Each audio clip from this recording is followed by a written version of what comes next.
আসসালামু আলাইকুম। তো আজকে আমরা গুণগত রসায়নের 2 নম্বর লেকচার শুরু করব। তো গতকালকে আমরা 1 নম্বর লেকচারটা দিয়েছিলাম। তো আজকে আমাদের 2 নম্বর লেকচার। আজকে মেনলি কোয়ান্টাম সংখ্যা রিলেটেড অনেক পড়াশোনা করব। তো চলো শুরু করা যাক। হ্যাঁ, তো প্রথমে আমরা একটু অবজারভেশন করি যে কোয়ান্টাম সংখ্যা আসলে কি। তো আমরা তো বলছি যে বোরের মডেলে বলছে যে ইলেকট্রনগুলা আমার একটা বৃত্তাকার কক্ষপথে ঘুরে। বাট ইলেকট্রন কি আসলে একটা বৃত্তাকার কক্ষপথে ঘুরে? এই বৃত্তাকার কক্ষপথে কি ঘুরে ইলেকট্রনগুলা? উত্তর হচ্ছে না।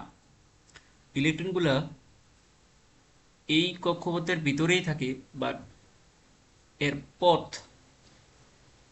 এর পথ বা রুট বৃত্তাকার না। হ্যাঁ, বৃত্তাকার হইতেও পারে, আবার অন্য স্টাইলেরও হইতে পারে। লাইক এরকম স্টাইলেরও হইতে পারে। একটু সুন্দর করে যদি ড্র করি, লাইক এরকম স্টাইলেরও হইতে পারে, বিভিন্ন স্টাইলে হইতে পারে, এরকম স্টাইলের হইতে পারে। আমরা এগুলো আস্তে ধীরে জানবো যে আসলে কোন স্টাইলের হইতে পারে। তো আসলে কোয়ান্টাম সংখ্যা কি? কোয়ান্টাম সংখ্যা যে একটা ইলেকট্রন কোন রোডে ঘুরে, কিরকম ভাবে ঘুরে, এটাই আসলে কোয়ান্টাম সংখ্যা। ঠিক আছে? তো রোডগুলা কি কি? রোডগুলো S, P, D, F. S road যেটা, এই রোডগুলাকে আসলে বলা হয় অরবিটাল। আমরা রোড বলবো না, আমরা কেমিস্ট্রি ভাষা বলবো অরবিটাল। যেখানে অরবিটাল ওয়ার্ডটা থাকবে, তুমি মনে রাখবে অরবিটাল রোড। ঠিক আছে? তাহলে এস অরবিটাল বা এস রুট যেটা আমরা বলতেছি, এই এস পথটা এরকম বৃত্তাকার। ঠিক আছে? এস অরবিটালটা এরকম বৃত্তাকার। পি অরবিটালটা ডাম্বেল আকার। ডাম্বেল আকার, এটাকে আমরা বলতেছি ডাম্বেল আকার। ডি অরবিটালটা ডাবল ডাম্বেল। আমরা যদি বলি এরকম, এরকম ডাবল ডাম্বেল। আর এফ অরবিটাল বা এফ যে রোডটা আছে, এটা একটু কমপ্লেক্স রোড। এটা ধরো অনেক কমপ্লেক্স, আমরা দেখবো একটু পরবর্তীতে কিরকম স্টাইলের আসলে। তো এই মোটামুটি কোয়ান্টাম সংখ্যার একটা বেসিক ধারণা। এবং আর কয়েকটা কথা বলে দিই, সেটা যদি এন এর মান 1 হয়, অর্থাৎ এই এন এর মান যদি 1 হয়, তখন আমাদের কে প্রধান শক্তি স্তর, যেটা আমরা বোরের মডেলে দেখছিলাম। কে প্রধান শক্তি স্তর, এটা আমরা বোরের মডেলে দেখছি। আর তখন আমাদের যেই পদ থাকে, যেই পদটা একান্ত থাকে, সেটা শুধু এস পদ থাকে। অর্থাৎ এন ইকুয়াল টু 1 হলে শুধু এস পদ থাকে। এন ইকুয়াল টু যদি 2 হয়, তাহলে এল প্রধান শক্তি স্তর। এন ইকুয়াল টু 2 হলে এল প্রধান শক্তি স্তর, এবং তখন আমাদের পদ থাকে এস এবং পি, এই দুইটা অরবিটাল তখন থাকে। ঠিক আছে? যখন এন ইকুয়াল টু 3 হয়, অর্থাৎ লাইক এরকম এন ইকুয়াল টু 3 হয়, তখন আমাদের এম প্রধান শক্তি স্তর, এবং তখন পদ থাকে আমাদের এস, পি, ডি অরবিটাল। এবং এন ইকুয়াল টু যখন 4 হয়, তখন আমাদের এন প্রধান শক্তি স্তর, এবং তখন পথ এস, পি, ডি, এফ। ঠিক আছে?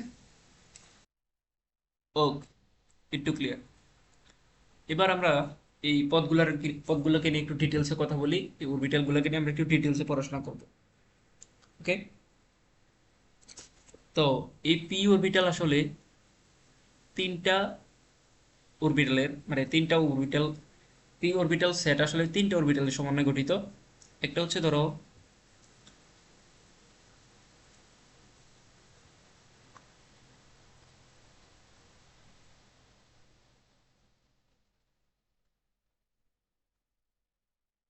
একটা ধরো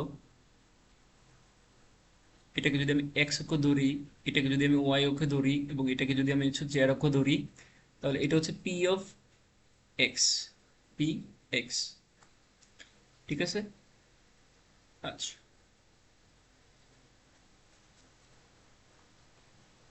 আরেকটা হচ্ছে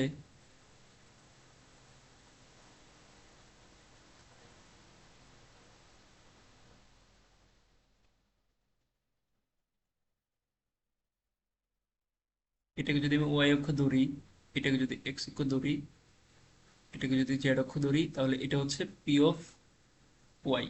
ঠিক আছে না? তাহলে এটা হচ্ছে আমাদের পি অফ এক্স, এটা হচ্ছে আমাদের P of Y, P Y. আচ্ছা, এবং আরেকটা হচ্ছে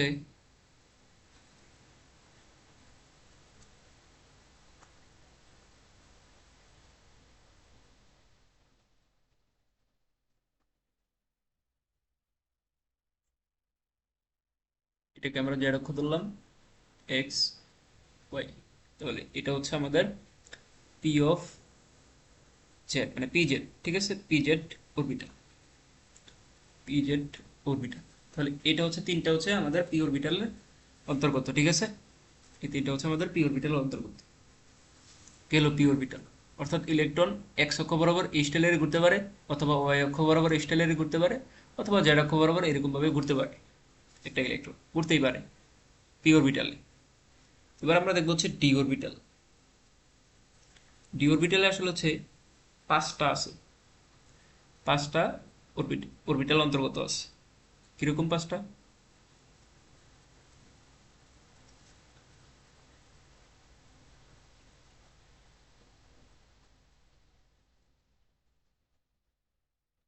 এটাকে যদি তুমি ধরো হচ্ছে এক্স অক্ষ, এটাকে যদি ওয়াই অক্ষ ধরো, তাহলে এটা হচ্ছে ডি এক্স ওয়াই। ওকে, আচ্ছা, তুমি সেম চিত্রটাই আবার আঁকো।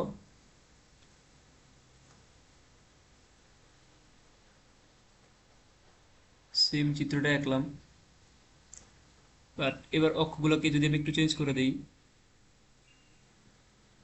এটাকে যদি আমি এক্স অক্ষ ধরি, আর এটাকে যদি আমি ধরো জেড অক্ষ ধরি, তাহলে এটাকে আমি বলতেছি হচ্ছে ডি এক্স জেড। ঠিক আছে না? আচ্ছা, আবার আবার এই চিত্রটাই আমি যদি আঁকি আবার,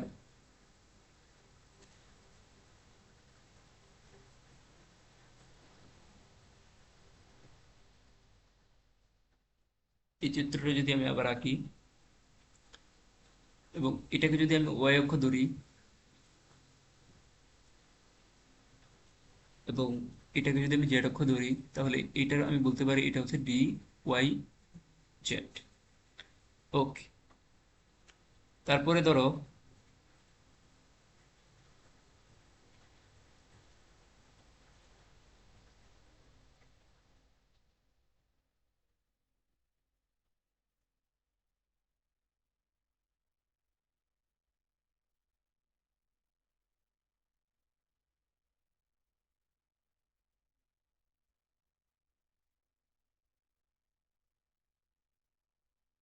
এরকম একটা, আচ্ছা একটু সুন্দর করে আঁকি।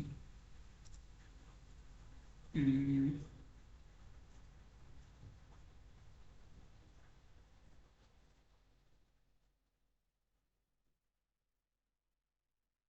হ্যাঁ, এবার ঠিক আছে।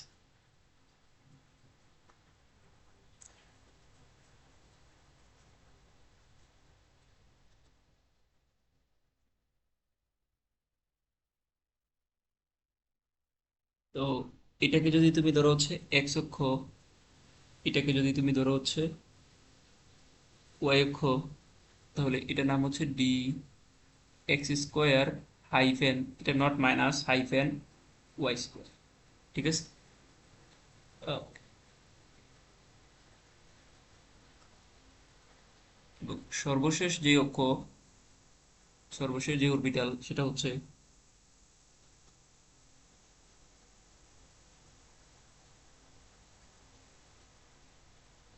এটাকে যদি তুমি জেড অক্ষ ধরো, তাহলে এটা হচ্ছে ডি জেড স্কোয়ার। ঠিক আছে, এই পাঁচটা অরবিটাল হচ্ছে ডি অরবিটালের অন্তর্গত। ঠিক আছে, আর আমরা হচ্ছে এটা হচ্ছে পি অরবিটাল, এটা হচ্ছে ডি অরবিটালের অন্তর্গত। আরেকটা হচ্ছে এফ অরবিটাল, এটা আমরা বলছিলাম একটু কমপ্লেক্স টাইপের, এটা পরীক্ষায় লেখার মতো না, এটা জাস্ট একটু শো করলাম যে আসলে কেমন কমপ্লেক্স, একটু শো করলাম আর কি। ঠিক আছে, ওকে। এবার আমরা আসলে একটু জিনিসটাকে এক্সপ্লেন করার ট্রাই করি। ধরো নাইট্রোজেন 7, এর ইলেকট্রন রাশি কি 1s2, 2s2, 2px1, 2py1, 2pz1। এবার এই লাস্টের কক্ষপথ নিয়ে যদি আমি একটু কথা বলি, লাস্টের কক্ষপথ নিয়ে কথা বলতেছি। ধরো একটা এই এটা হচ্ছে আমাদের 2 নম্বর কক্ষপথ।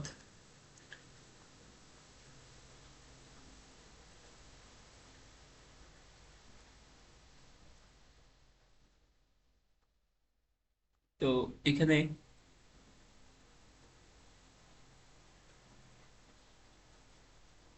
এরকম স্টাইলেরও থাকতে পারে,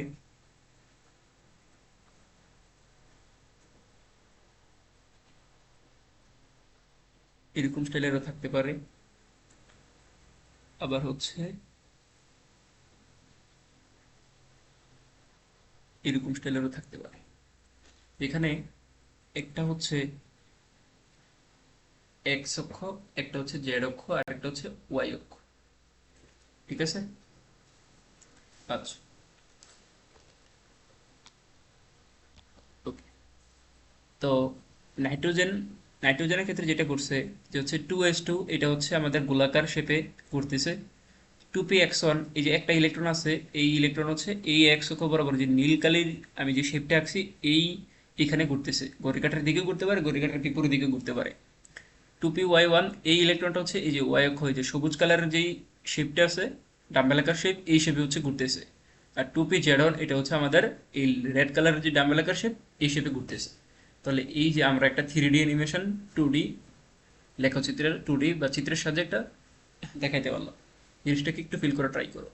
ঠিক আছে। এবার আমরা এটাকে হচ্ছে ম্যাথমেটিক্যালি একটু রিপ্রেজেন্টেশন করাই, ম্যাথমেটিক্যালি একটু রিপ্রেজেন্টেশন করাই। তার আগে আমরা একটু এক্সপ্লেন করে আর একটু এক্সপ্লেন করার ট্রাই করি। তো এই যে এই যে এন, এন মানে কি? এন মানে হচ্ছে প্রধান শক্তি স্তর। এটাকে আমরা আপাতত বলছি প্রধান কোয়ান্টাম সংখ্যা, প্রধান কোয়ান্টাম সংখ্যা। আর এই যে এখানে 3টা অরবিটাল আছে না, বা 4টা অরবিটাল আছে না, এই যে অরবিটাল সেট, এই যে অরবিটাল সেট, অরবিটাল সেট, সবগুলো অরবিটাল মিলে যেটা তৈরি করে সেটা হচ্ছে সহকারী কোয়ান্টাম সংখ্যা। এখানে হচ্ছে এই যে এস অরবিটাল আছে, এবার পি অরবিটালে এখানে 3টা অরবিটাল আছে, এই সবগুলা মিললে হচ্ছে একটা অরবিটাল সেট ক্রিয়েট করছে, এবং এটাকে আমরা বলতেছি হচ্ছে সহকারী কোয়ান্টাম সংখ্যা, সহকারী কোয়ান্টাম সংখ্যা। আর শুধু অরবিটাল গুলাকে আমি বলতেছি হচ্ছে, শুধু অরবিটাল গুলাকে, শুধু অরবিটাল গুলাকে আমি বলতেছি হচ্ছে চুম্বক কোয়ান্টাম সংখ্যা, চুম্বক কোয়ান্টাম সংখ্যা। শুধু অরবিটাল গুলাকে আমি বলতেছি হচ্ছে চুম্বক কোয়ান্টাম সংখ্যা। আর একটা ইলেকট্রন ঘড়ির কাঁটার দিকেও ঘুরতে পারে, আবার ঘড়ির কাঁটার বিপরীত দিকেও ঘুরতে পারে। ঠিক আছে। এই যে ঘোরাঘুরির কাহিনী, সেটাকে আমরা বলতেছি হচ্ছে স্পিন কোয়ান্টাম সংখ্যা, স্পিন কোয়ান্টাম সংখ্যা। তাহলে আশা করি কোয়ান্টাম সংখ্যার যেই বেসিকটা আমাদের হচ্ছে জানা হয়েছে। ঠিক আছে, বেসিকটা জানা হয়েছে। এবার আমরা একটু ম্যাথমেটিক্যালি জিনিসটা এক্সপ্লেন করা ট্রাই করি। আমরা দেখলাম কি, প্রধান কোয়ান্টাম সংখ্যা যেটাকে আমরা প্রকাশ করতেছি হচ্ছে এন দ্বারা, সহকারী কোয়ান্টাম সংখ্যা যেটা, সেটাকে আমরা প্রকাশ করি হচ্ছে এল দ্বারা, এল দ্বারা। ঠিক আছে, এল দ্বারা প্রকাশ করি, এল দ্বারা। তারপরে আছে হচ্ছে চৌম্বক কোয়ান্টাম সংখ্যা, যেটাকে আমরা প্রকাশ করি হচ্ছে এম দ্বারা, এম দ্বারা। আরেকটা হচ্ছে স্পিন কোয়ান্টাম সংখ্যা, যেটাকে আমরা প্রকাশ করি হচ্ছে এস দ্বারা, রাখলাম এস। এবার ম্যাথমেটিক্যালি কি এক্সপ্লেন করতে পারি এই জিনিসগুলা? এন ইকুয়াল টু যে কোনো হইতে পারে, 1, 2, 3 হইতেই পারে। আর ম্যাথমেটিক্যালি প্রেজেন্টেশনের জন্য আমরা এই যে অরবিটালগুলো আছে, এস, পি, ডি, এফ, এগুলোকে আমরা জাস্ট একটা সংখ্যা ধরে নিই, 0, 1, 2, 3 ধরে নিই।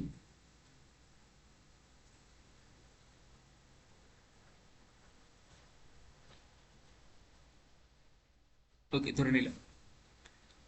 তো তখন এই আমি একটু দেখি, দেখো, যদি n ইকুয়াল টু 2 হয় তখন আসলে কি হয়। n ইকুয়াল টু যদি 2 হয় তখন আসলে s এবং p দুইটা অরবিটাল থাকে, তাহলে এটাকে আমরা ম্যাথমেটিক্যালি প্রকাশ করতে পারি l ইকুয়াল টু 0 0 থেকে n-1 পর্যন্ত। কিভাবে? ধরো আমরা ধরলাম n ইকুয়াল টু 2, তাহলে 0 থেকে n-1 অর্থাৎ 0 আর 1, s আর p, এটাই তো বলছি, 0 আর 1 তখন থাকে হচ্ছে এস আর পি। তো আমি এটাই বলছি যে যখন আমাদের হচ্ছে n ইকুয়াল টু 2 হয় তখন হয় হচ্ছে এস আর পি। জাস্ট ম্যাথমেটিক্যালি জিনিসটাকে রিপ্রেজেন্ট করলাম, ঠিক আছে? তাহলে 0 থেকে n-1 বুঝছি। এম, এম কে আমরা লিখতে পারি এম ইকুয়াল টু হচ্ছে 0 সহ প্লাস মাইনাস এল, ঠিক আছে?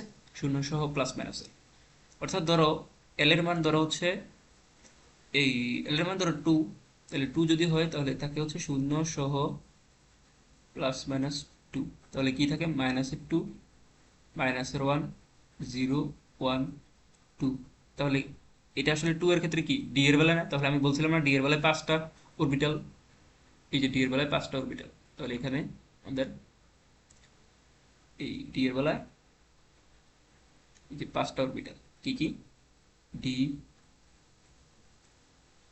X Y, D X Z, D Y Z, D X square hyphen Y square, আর হচ্ছে ডি জেড স্কোয়ার, ঠিক আছে না? এই 5টা। আর এস ইকুয়াল টু হচ্ছে প্লাস হাফ মাইনাস হাফ, অর্থাৎ ঘড়ির কাঁটার দিকে গুলো হচ্ছে মাইনাসের হাফ আর ঘড়ির কাঁটার বিপরীত দিকে গুলো হচ্ছে প্লাসের হাফ, ঠিক আছে? এই জিনিসগুলোকে আমরা হচ্ছে একটু ম্যাথমেটিক্যালি প্রকাশ করলাম। আমরা একটা ম্যাথ করি, একটা কোশ্চেন সলভ করি, তাহলে জিনিসগুলো আর ক্লিয়ার হবে। তো এখানে বলছে যে হচ্ছে সর্বভৌমিক স্তরের কোয়ান্টাম সংখ্যার মান হিসাব করে মোট অরবিটালের সংখ্যা বা ইলেকট্রন ধারণ ক্ষমতা বের কর। আচ্ছা, সর্বভৌমিক স্তর কোনটা? এই যে এন, যেটা অর্থাৎ 4 নাম্বার যে কক্ষপথ, ঠিক আছে? তাহলে প্রধান কোয়ান্টাম সংখ্যা হচ্ছে 4, এটা হচ্ছে এন এর মান, এন ইকুয়াল টু 4। সহকারী কোয়ান্টাম সংখ্যা, সহকারী কোয়ান্টাম সংখ্যা এল ইকুয়াল টু কি পড়ছিলাম? এল ইকুয়াল টু আমরা পড়ছিলাম হচ্ছে 0 থেকে n-1 পর্যন্ত, তাহলে 0 থেকে n-1 পর্যন্ত, তাহলে কি 0 4 না, 1 2 3, ঠিক আছে? 0 থেকে n-1 0 1 2 3। তাহলে অরবিটাল কি? জিরোর জন্য আমরা বলছি এস, আর যেহেতু 4 আছে তাহলে 4s, 1 এর জন্য পি তাহলে 4p, 2 এর জন্য ডি তাহলে 4d, 3 এর জন্য এফ তাহলে হচ্ছে 4f। তাহলে চৌম্বক কোয়ান্টাম সংখ্যা, যেটাকে আমরা প্রকাশ করি আসলে হচ্ছে এম দ্বারা, এম ইকুয়াল টু কি ছিল? 0 সহ প্লাস মাইনাস এল, ঠিক আছে না? যে এখানে বললাম 0 সহ প্লাস মাইনাস এল। আচ্ছা, তাহলে এস এর জন্য আমরা যদি বলি, এস এর জন্য হচ্ছে 0 সহ প্লাস মাইনাস 0, হ্যাঁ, তাহলে শুধু 0। 1 এর জন্য হচ্ছে 0 সহ প্লাস মাইনাস 1, তার মানে -1 0 1। 2 এর জন্য হচ্ছে -2 -1 0 1 2। 3 এর জন্য হচ্ছে -3 -2 -1 0 1 2 3। ওকে, তাহলে অরবিটাল সংখ্যা কয়টা হচ্ছে? এখানে একটা, এখানে হচ্ছে 3টা, এখানে হচ্ছে 5টা, এখানে হচ্ছে 7টা। তাহলে স্পিন কোয়ান্টাম সংখ্যা, স্পিন কোয়ান্টাম সংখ্যার জন্য একটা হচ্ছে প্লাসের হাফ, একটা হচ্ছে মাইনাসের হাফ, ঠিক আছে? তাহলে ইলেকট্রন সংখ্যা কত হবে? আচ্ছা, এটাকে আমরা একটু ভেঙে লিখি স্পিন কোয়ান্টাম সংখ্যাটাকে। এখানে হচ্ছে একটা প্লাসের হাফ, একটা হচ্ছে মাইনাসের হাফ, এখানে 3টা অরবিটাল, তো স্পিন কোয়ান্টাম সংখ্যার জন্য 3টা হচ্ছে প্লাসের হাফ, 3টা হচ্ছে মাইনাসের হাফ, অর্থাৎ একটা হচ্ছে ঘড়ির কাঁটার দিকে ঘুরবে আর একটা হচ্ছে ঘড়ির কাঁটার বিপরীত দিকে ঘুরবে। এটার ক্ষেত্রে প্লাসের হাফ মাইনাসের হাফ, এটার ক্ষেত্রে হচ্ছে প্লাসের হাফ মাইনাসের হাফ। তাহলে এখানে একটা একটা একটা ইলেকট্রন ঘড়িকাঁটার দিকে ঘুরে, একটা ইলেকট্রন ঘড়িকাঁটার বিপরীত দিকে ঘুরে, তাহলে ইলেকট্রন কটা? দুইটা। এখানে হচ্ছে একটা ইলেকট্রন ঘড়িকাঁটার দিকে ঘুরে, আর একটা হচ্ছে ঘড়িকাঁটার বিপরীত দিকে ঘুরে, তাহলে 3 দুগুণে 6টা, এখানে হচ্ছে 10টা, এখানে হচ্ছে 14টা। তাহলে অরবিটাল সংখ্যা কত হয়? 3 1 4, 4 5 9, 9 7 16, নাকি? 16। তাহলে অরবিটাল সংখ্যা হচ্ছে 16টা। ইলেকট্রন সংখ্যা কত হয়? যোগ করো, পাবো হচ্ছে 32টা। ঠিক আছে? এবং এটা একটা সূত্র আমরা বলতে পারি, এই 2l+1, এটা দিয়ে আমরা রিপ্রেজেন্ট করতে পারি। আচ্ছা, এগুলো এগুলো দরকার নাই, এগুলো হচ্ছে এগুলো মনে রাখলে হবে, সূত্র টুত্র আর এক্সট্রা পড়া দরকার নেই, এগুলো মোটামুটি থাকলো। ওকে, আচ্ছা। আচ্ছা, এবার আমরা দেখবো হচ্ছে ডি ব্রগলি সমীকরণ। ডি ব্রগলি সমীকরণ, ডি ব্রগলি সমীকরণ আসলে এই বোরের মডেল থেকে আসছে। তো বোর বলছিল কি, E equal to AC by lambda. এখন আইনস্টাইন কি বলছে? আইনস্টাইন বলছে হচ্ছে E equal to M C square. তাহলে এসি বাই ল্যামডাকে যদি আমি এখানে বসাই দিই এম সি স্কোয়ার, তাহলে এই সি একটা সি কাটাকাটি চলে যায়, তাহলে থাকে হচ্ছে H by lambda equal to হচ্ছে এম সি। ঠিক আছে না? এখানে ওই যে একটা সি আর এখানকার একটা সি কাটাকাটি করলাম। ওকে, তাহলে এটাকে যদি এবার আমি একটু সুন্দর করে লিখি, এই ল্যামডাকে ওই পাশে পাঠাই দিলাম, তাহলে H by M C equal to হচ্ছে ল্যামডা। তাহলে থাকলো কি, lambda equal to H by M C. ঠিক আছে না? ওকে, তাহলে ল্যামডা কি? তরঙ্গ দৈর্ঘ্য। এইচ কি? প্লাঙ্কের ধ্রুবক। এম হচ্ছে ভর, আর সি হচ্ছে আলোর বেগ। তো আলো না থেকে, ফোটন না থেকে অন্য কিছু থাকতে পারে, তো সেক্ষেত্রে আমরা হচ্ছে এই বেগের বদলে বি লিখে lambda equal to H by M V এটা লিখতেই পারি, অন্য কিছু থাকতে পারে।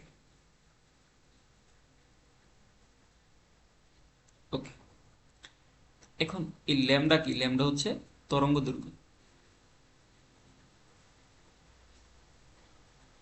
তরঙ্গ দৈর্ঘ্য। আর এই এম বি কি? এম বি হচ্ছে ভরবেগ, কণার ভরবেগ। তাহলে একটু খেয়াল করো তো, এই তরঙ্গের সাথে কণার একটা রিলেশন স্থাপন করছে হচ্ছে ডি ব্রগলি, যেটাকে আমরা বলতেছি হচ্ছে দ্বৈত ধর্ম। তাহলে দ্বৈত ধর্মের প্রবর্তক কে?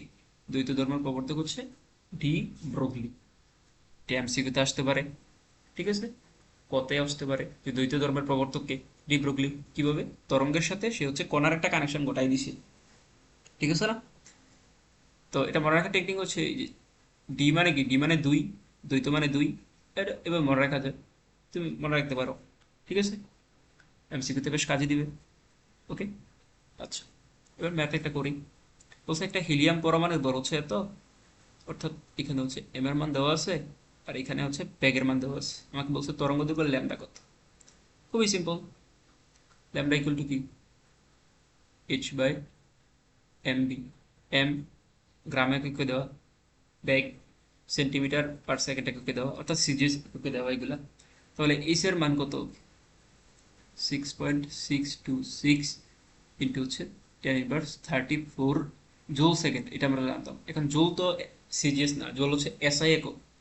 তাহলে এসআই এককটাকে যদি তুমি সিজিএস একক নিতে চাও, তুমি একটা ইকুয়েশন মনে রাখবা, 1 জুল ইকুয়াল টু হচ্ছে 10^7 ইআরজি। তাহলে কি থাকলো? 6.626 ইন্টু 10^34 ইন্টু 10^7 ইআরজি, মানে আর্গ সেকেন্ড। তাহলে থাকলো হচ্ছে 6.626 ইন্টু 10^27 ইআরজি এস। বসায় দাও এখানে, মান পেয়ে যাও। ওকে, তারপরে আমরা পড়বো হচ্ছে আউফবাউ রীতি। এই সাবধান, আউফবাউ কিন্তু কোনো বিজ্ঞানীর নাম না। আউফবাউ একটা জার্মান ওয়ার্ড, একটা জার্মান শব্দ,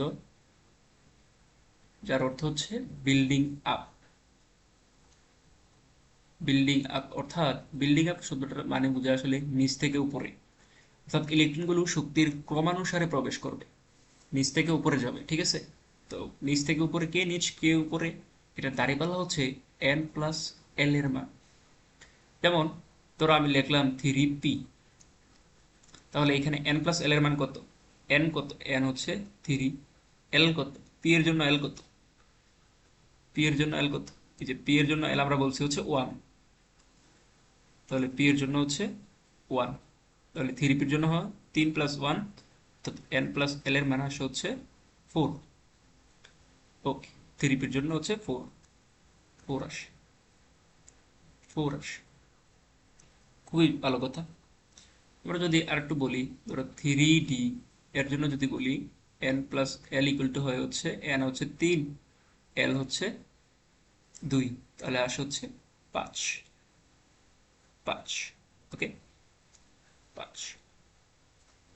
তারপরে যদি বলি ধরো 4s, 4 প্লাস s কত? s এর হচ্ছে 0, তাহলে আসে হচ্ছে 4, 4, 4 আসে। তাহলে বলো তো ইলেকট্রন কি আগে 3D তে যাবে নাকি আগে 4s এ যাবে? আমি বলছি কি ক্রমানুসারে যাবে, অর্থাৎ আগে যার মান ছোট সেখানে হচ্ছে ইলেকট্রন আগে প্রবেশ করবে। তাহলে ইলেকট্রন 4s আগে যাবে না 3D তে আগে যাবে? অবশ্যই 4s আগে যাবে।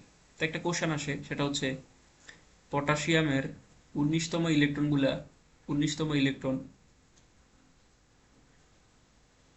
4s এ কেন যায়? 4s এ কেন যায় 3D তে না গিয়ে? 3D তে না গিয়ে 4s এ কেন যায়? এই কোশ্চেনটা আসে, ঠিক আছে? তাহলে তুমি হচ্ছে আউপবর্ণীতির মাধ্যমে জিনিসটা ব্যাখ্যা করবা, এক্সপ্লেন করবা। ওকে, আচ্ছা, তাহলে এই এমসিকিউটা তোমাদের জন্য করা থাকলো, ঠিক আছে? ওকে, তারপর আমরা দেখবো হচ্ছে হুন্ডের নীতি। হুন্ড বলছে যে হচ্ছে একই শক্তি সম্পন্ন অরবিটালে ইলেকট্রন বিজোড় হিসেবে থাকতে চায়। এখন কথা হচ্ছে একই শক্তি সম্পন্ন বলতে আসলে কি বোঝাচ্ছে? একই শক্তি সম্পন্ন মানে কি? একই শক্তি সম্পন্ন আমরা বলছিলাম যে P X, P Y, P Z, এরা সবাই হচ্ছে একই শক্তির। এরকম ডি এর ক্ষেত্রে আমরা বলছিলাম, ডি এর ক্ষেত্রে আমরা বলছিলাম 5টা অরবিটাল আছে। এফ এর ক্ষেত্রে আমরা দেখছিলাম 7টা অরবিটাল আছে, ঠিক আছে? তো এই যে একই শক্তি সম্পন্ন অরবিটালে ইলেকট্রন বিজোড় হিসেবে থাকতে চায়, কিন্তু ঝামেলা হচ্ছে এস অরবিটালের ক্ষেত্রে কি কোনো একই শক্তি সম্পন্ন কিছু আছে? নাই। তাহলে আমরা বলতে পারি এস অরবিটালের ক্ষেত্রে হুন্ডের নীতি খাটে না। হুন্ডের নীতি খাটে না, এবং এমসিকিউর জন্য এটা যে কি পরিমাণ ইম্পর্টেন্ট বলার অপেক্ষা রাখে না। ওকে, এস অরবিটালের জন্য হুন্ডের নীতি খাটে না। আচ্ছা, তো এবার যদি আমরা এই জিনিসটাকে এক্সপ্লেন করি আসলে, যেমন ধরো অক্সিজেন 8, তো এর ইলেকট্রন বিন্যাস যদি একটু খেয়াল করি 1s 2, 2s 2, 2p x, 2p y, 2p z। Electron কটা গেছে? 8টা। গেছে কটা? 4টা গেছে, আরো 4টা ইলেকট্রন আমার হাতে আছে। তো এখন তুমি হয়তো বলবে না এখানে 2 দিয়ে দিই, এখানে 2 দিয়ে দিই, 4টা তো হয়ে গেল, এখানে 0 থাকবে, হলো, ঠিক আছে? কিন্তু না, হুন্ডের নীতি বলছে যে একই শক্তি সম্পন্ন অরবিটালে ইলেকট্রন বিজোড় হিসেবে থাকতে চায়। এরা জোড় হিসেবে থাকতে চায় না, বিজোড় হিসেবে থাকতে চায়, ঠিক আছে? তাহলে জিনিসটা কিরকম হবে? আগে একটা একটা করে দিবা, বিজোড় হিসেবে দিবা, দিবা, দেওয়ার পরে দেখবা তোমার কাছে ইলেকট্রন আছে কিনা। হ্যাঁ আছে, আরেকটা ইলেকট্রন আছে। 8টা ইলেকট্রন হইতে আরেকটা ইলেকট্রন আছে, 2 2 4, 4 দিলে হচ্ছে 7, তাহলে আরেকটা ইলেকট্রন আছে। তখন আবার ওই শুরু থেকে দিবা, এখানে একটা প্লাস আরেকটা দিয়ে দিলে তার হয়ে গেল হচ্ছে 2টা, বিজোড় হিসেবে থাকতে চায়। ওকে, এটা আসলে হুন্ডের নীতি বলছে, আর কিছুই না। একটু ঠান্ডা মাথায় চিন্তা করবা, জিনিসটা খুব ভালো মতন বুঝতে পারবে। ওকে, আচ্ছা, তারপরে লাস্ট টপিক আমাদের, সেটা হচ্ছে পলির বর্জন নীতি। পলির বর্জন নীতি আসলে খুব সিম্পল, বলছে যে একটা পরমাণুর 2টা ইলেকট্রনের 4টা কোয়ান্টাম সংখ্যার মান কখনো সেম হবে না, ঠিক আছে? 1 2 4, একটা একটা পরমাণুর 2টা ইলেকট্রনের 4টা কোয়ান্টাম সংখ্যার মান কখনোই সেম হবে না। লাইক একটা যদি হয় n ইকুয়াল টু ধরো 1 হয়, এল ইকুয়াল টু ধরো 3 2, এল ইকুয়াল টু ধরো 2, এম ইকুয়াল টু ধরো হচ্ছে প্লাসের 1, এস ইকুয়াল টু ধরো প্লাসের হাফ যদি হয়, আরেকটা ইলেকট্রনের কখনোই সেম হবে না, কখনোই সেম হবে না। এন ইকুয়াল টু 1 হইতে পারে সব, মানে 4টা কখনো সেম হবে না। এল ইকুয়াল টু 2 হইতেই পারে, এম ইকুয়াল টু ধরো প্লাসের হাফ হইতেই পারে, বাট এস তখন হয়ে যাবে হচ্ছে মাইনাসের হাফ, কখনো সেম হবে না। আচ্ছা ঠিক আছে, তো তাহলে আমরা হচ্ছে এবার এই কোশ্চেনটা সলভ করি। তো বলছে হচ্ছে দেখাও যে ক্যালসিয়ামের 14তম এবং 18তম ইলেকট্রন দুটি হচ্ছে পলির বর্জন নীতি মেনে চলে। আচ্ছা ঠিক আছে, তাহলে আমরা যদি হচ্ছে ক্যালসিয়ামের ইলেকট্রন বিন্যাসটা করি, তাহলে ক্যালসিয়ামের ইলেকট্রন বিন্যাসটা আমরা পাই হচ্ছে 1s2, 2s2, 2p6, 3s2, 3p6, 4s2। ঠিক আছে না? আচ্ছা ঠিক আছে। তো এখন বলছে 14তম ইলেকট্রন, তাহলে এখানে 2, 4, 4, 6, 10, 10, 2, 12। আচ্ছা এটুকু শেষ, এটুকু নিয়ে আমাদের কথাবার্তা দরকার নাই, এগুলো নিয়ে একটু কথাবার্তা বলি। আচ্ছা এই পি অরবিটালটা নিয়ে হচ্ছে আমরা একটু কথাবার্তা বলি।